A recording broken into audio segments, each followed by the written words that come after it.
When you change the height of tires on a vehicle, it changes the effective gear ratio. Today we're going to test what effect that has on 0 to 60 times. Let's go.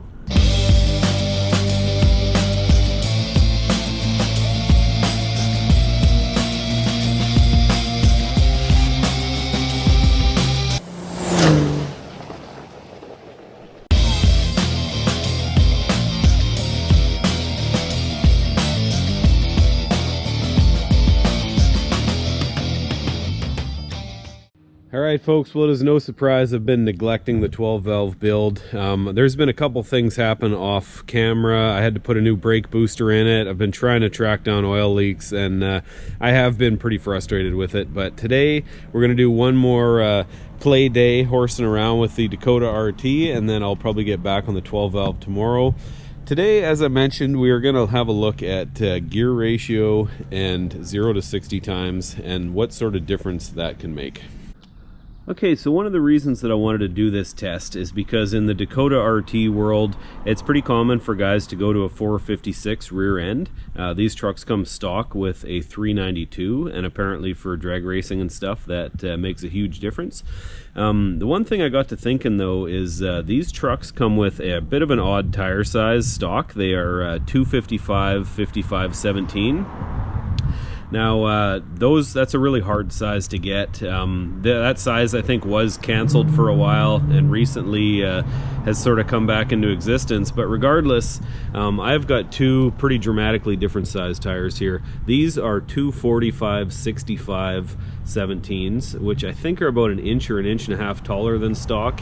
And these ones here are a 265 35 18. These are on the new rims that I just bought. And these are quite a bit shorter. I think like at least a couple inches shorter than stock or so.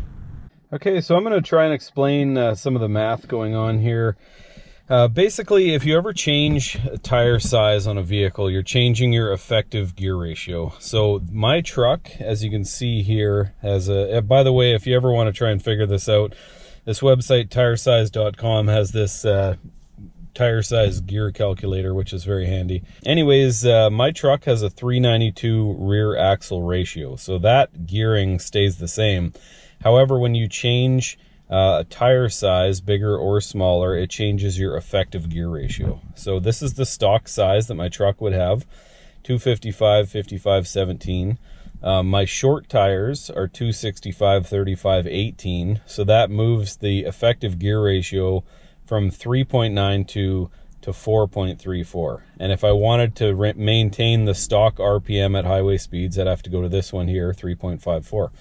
So anyways, one thing that really got me thinking about this test, as you can see here, the small tires move my gear ratio up to 4.34, and the big tires move the gear ratio down to 3.72.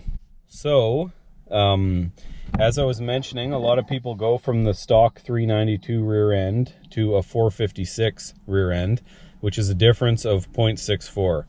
Now, right now, with the big tires, I have an effective gear ratio of 3.72, and with the small tires, it's 4.34, which is a difference of 0.62. So as you can see, 0.64 to 0.62 is a very similar test. Obviously, we're talking about different ratios. I don't think this is a direct apples to apples comparison, but it should give a pretty interesting test to see what kind of difference this effective gear ratio change would make on 0 to 60 times. And of course, that would have a huge impact on quarter mile times as well.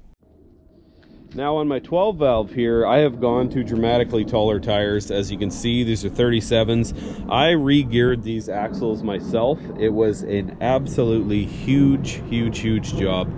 Putting new ring and pinions in and getting everything set up is really, it's not something to take lightly. It took me probably the better part of 2 weeks to get these two things done, the two axles done, and it was really quite a shockingly technical and heavy-duty project. So if I could run tires that are just smaller for doing autocross, they might look, a little bit silly and way too small, but I'm only really going to have these tires on for autocross and track stuff. So, I mean, if I can get the gear ratio I want without having to mess around, pulling a differential apart, that would be a pretty interesting proposition. All Alright, so first up I'm going to throw these tires on. These are the two, I've got two of these that are left after going out and roasting the other ones till they pop. That was a pretty fun day.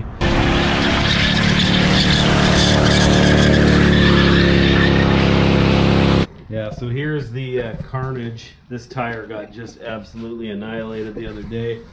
This one didn't pop, but I have actually been a little nervous around it. It was pretty violent when that thing popped. It absolutely destroyed my GoPro.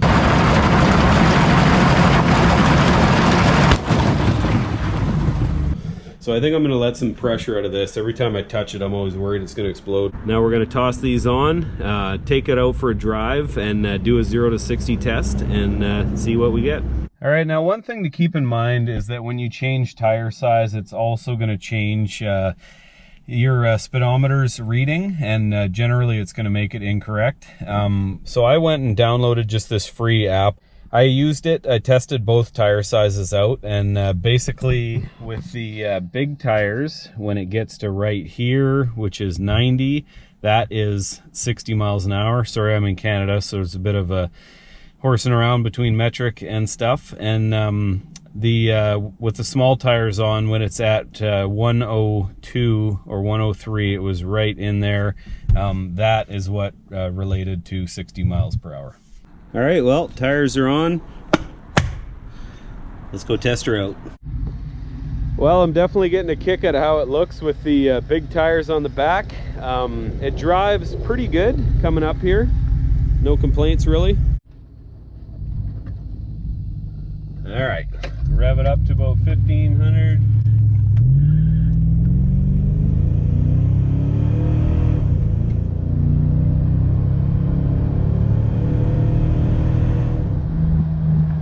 Okay.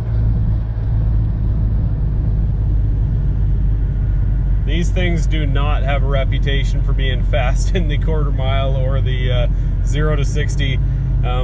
These things have a really low RPM. As you can see there, it's about 4,700 RPM is the red line. So it's got a real grunty bottom end kind of cam in it. It also has a 392 rear end, as I mentioned before. So it's pretty good off the line in the first little bit. Maybe the 0 to 30 is pretty respectable, but this thing's probably going to be like 7 or 8 seconds. All right, well, it's the next day. Got the small tires back on. Let's give her a try.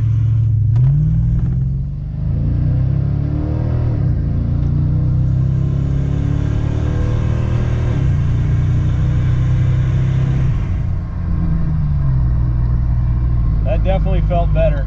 Well, there we go. That was a pretty interesting test. That was nearly half a second. I think it was 0.42 of a second difference. I would be really curious to see what that would translate to in the quarter mile.